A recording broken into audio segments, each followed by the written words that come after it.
Nuclear accidents make headlines. Fukushima Daiichi, 3 Mile Island, Windscale, and of course, Chernobyl. But for all the accidents that make headlines, there are dozens that don't, sometimes due to general disinterest because they aren't deemed impactful to the general public. But then there are the accidents that are kept secret even though they are known to have caused possible harm to the public. One such incident took place in 1959 in Southern California, but even today, it rarely even registers in the public consciousness. I'm your host David, and today we are going to look at the history and legacy of the Santa Susana Field Laboratory. This is the Cold War.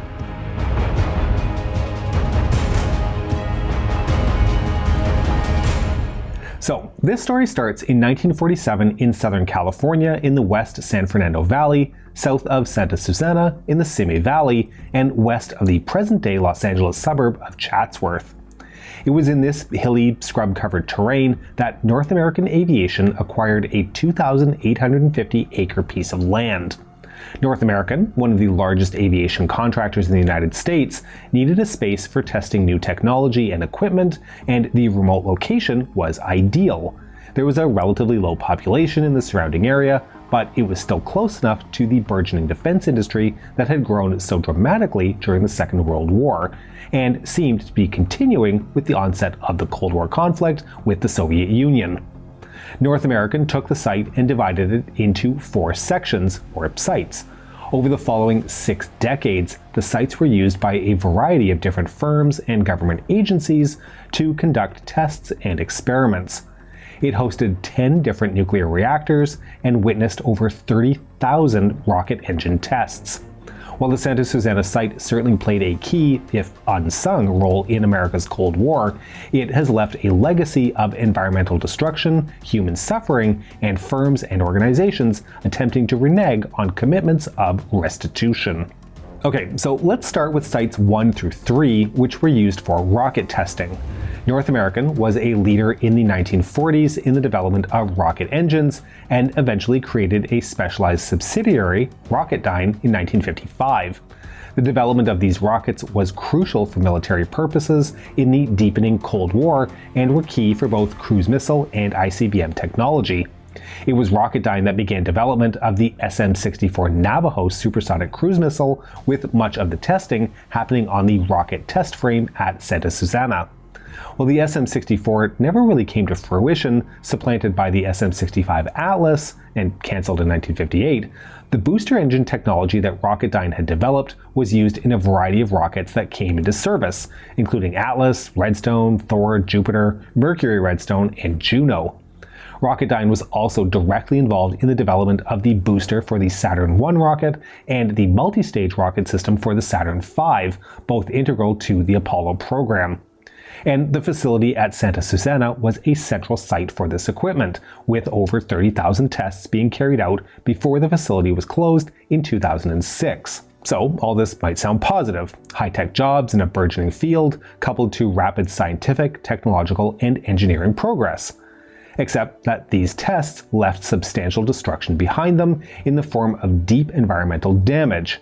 Soil samples taken at the site in 2006 indicated substantial levels of petroleum products like diesel, hydrazine, and kerosene fuels, as well as chlorinated compounds such as trichloroethene, 1.1.1 chloroethene, and polychlorinated biphenyls. The report also showed the presence of organic solvents, volatile and semi-volatile organic compounds, oxidizers, asbestos, 1.4 dioxane, and mercury, as well as other heavy metals. These chemicals and others built up in the ground over time, either from the rocket burn process, accidents, or more often, the disposal method of leftover material. Disposal of unwanted compounds, including fuel, was often done by simply pouring it out and burning it. This practice was extremely common between 1958 and 1971, at which time concerns and laws over air pollutants forced a halt to open-air burning. The practice was illegally continued, however, something that came to the public attention in 1994 after an explosion killed 2 workers at the site. Specific records to the amounts of material disposed of in this way are largely unavailable, the result of a standard practice at the Santa Susana site to refrain from keeping these specific records. Now, I mentioned that Santa Susana played host to 10 different nuclear reactors over its lifetime.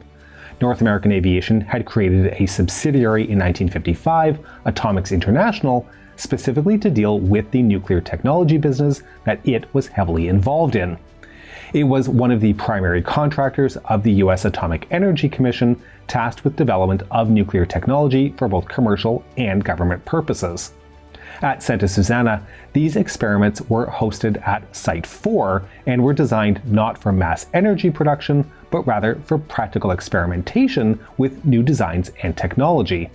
One of these reactors, the SRE, or Sodium Reactor Experiment, tested the use of sodium as the cooling agent in the reactor process instead of water, and it was involved in what may be the worst radiological disaster in US history. The reactor itself came online at Site 4 in 1957 and became the first reactor in California history to sell energy to the public energy grid. Now, what we need to keep in mind as we now look at the series of events that were to follow is that A, the SRE design was a new concept and was experimental in nature, and B, nuclear power in general was still a brand new field. The world's first nuclear power plant designed to generate electricity for a grid had only come online in the summer of 1954 in Obninsk, and the world's first full-scale power plant, Calder Hall in the UK, had only come online in October 1956. In an experimental facility like the Santa Susana SRE, it meant that there was an intersection of new designs, including fuel designs based on theory instead of practice, and the cladding on those fuel cells was previously untested in the role. So the SRE combined new technology with a lack of experience and institutional knowledge for workers for the SRE to fall back on. After coming online in 1957, the SRE would be used to test specific conditions and parameters related to the operation of the plant. Runs would be conducted, with the reaction being stopped in between runs to analyze results, make changes, and coordinate for future runs.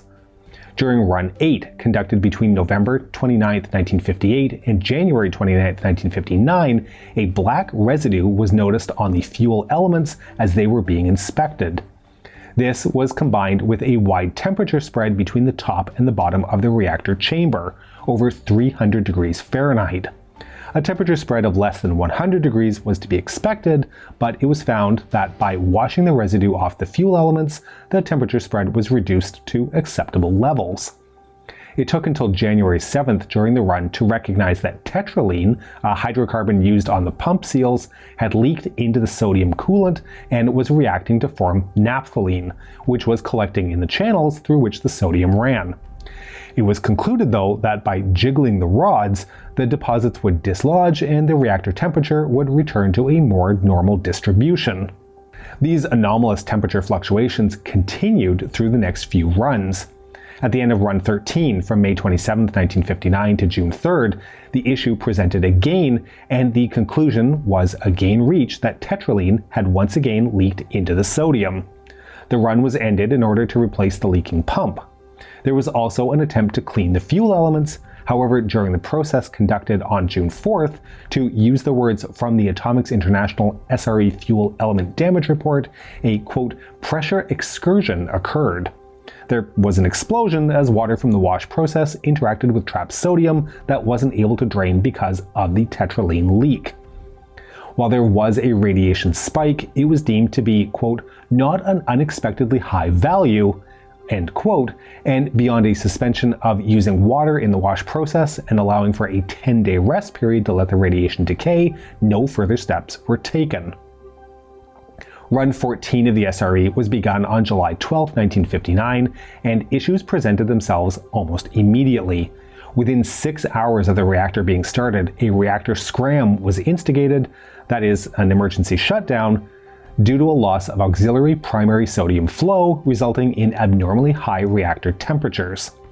Less than 30 minutes later, the reactor was restarted and the testing was continued at low levels of power production. On the afternoon of the 12th, a spike in airborne radiation was monitored, but after a controlled shutdown and testing, all was found to be in order.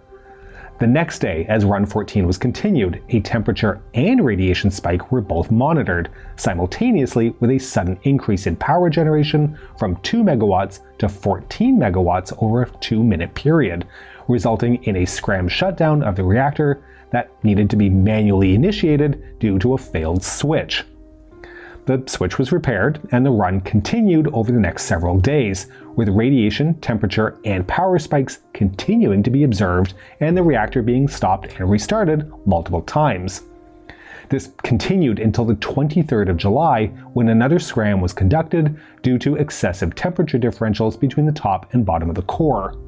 It was only at this point that it became apparent that 4 of the reactor elements were stuck, and that jiggling them to clear the blockages in the core channel was no longer successful. With these elements stuck, controlling the reaction was difficult, and multiple scrams were performed. By the 26th, Run 14 was ended and the reactor was fully shut down. Examination of the fuel cells was begun to determine the reason why the reactor had been running hot. Although not all elements were able to be visually inspected, a result of them being stuck, multiple cells were found to have damage, including pieces of the stainless steel cladding being missing. A full analysis began to be conducted to determine what had gone wrong in order to make changes to the technology and the process.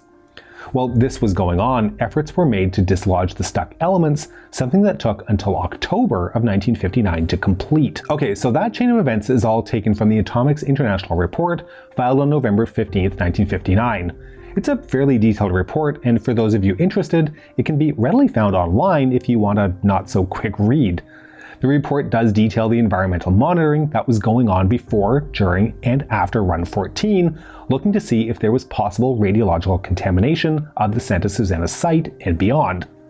The report concludes that, quote, SRE operations have not been responsible for the release of any significant quantities of radioactivity to the environments, at least above that normally accompanying periods of rainfall or fallout following nuclear tests.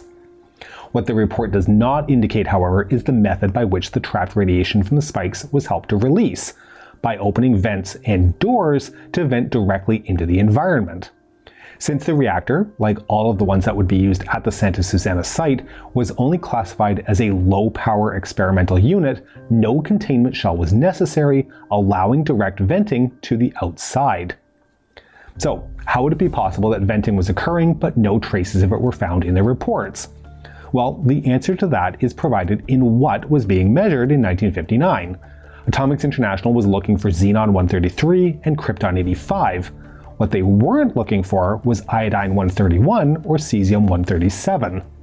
Given the incompleteness of records, it has come down to some guesswork in terms of how much radiological contamination may have occurred in 1959 at the SRE. Indications are that anywhere between 15 and 30% of the iodine-131 and cesium-137 may have been released. These claims would put the amount of radioactivity released at about 260 times more than what was released at 3 Mile Island in 1979. Steps were taken to improve safety following Run 14. Tetraline was eliminated as a pump sealant, the sodium system was modified to help prevent blockages, the fuel cell wash system was changed from water to steam to help prevent the chance of explosions, and overall, better instrumentation and fuel element geometry systems were introduced to help measure the reactor systems. In total, after the completion of Run 14, the SRE was run for a further 26,716 hours. The SRE was decommissioned in 1964, having completed its run of tests. But having just mentioned 3 Mile Island, the 1959 Santa Susana radiological leak was not publicly acknowledged until it was almost accidentally uncovered in the investigation into the 3 Mile Island meltdown. That's a full 20 years after the events I've just been describing. During that time, tens of thousands of people had moved into the West San Fernando Valley, close to the Santa Susana site. Even after the 1979 disclosure, little attention was given to the site, which continued to operate, testing rockets and reactors. Like most long-term industrial sites, accidents occurred, including at least 2 further radiological accidents at the on-site reactors in 1964 and 1969. Corporate control of the site was transferred to North American Rockwell in 1967 when North American Aviation merged with Rockwell Standard. The name changed again in 1973 to Rockwell International, which retained responsibility for the Santa Susana Field Lab until Rockwell International sold its defense and space divisions to Boeing in 1996. The Rocketdyne division was then sold to Pratt & Whitney in 2005. 2006, the Santa Susana Field Laboratory was closed as the R&D projects conducted there were brought to an end.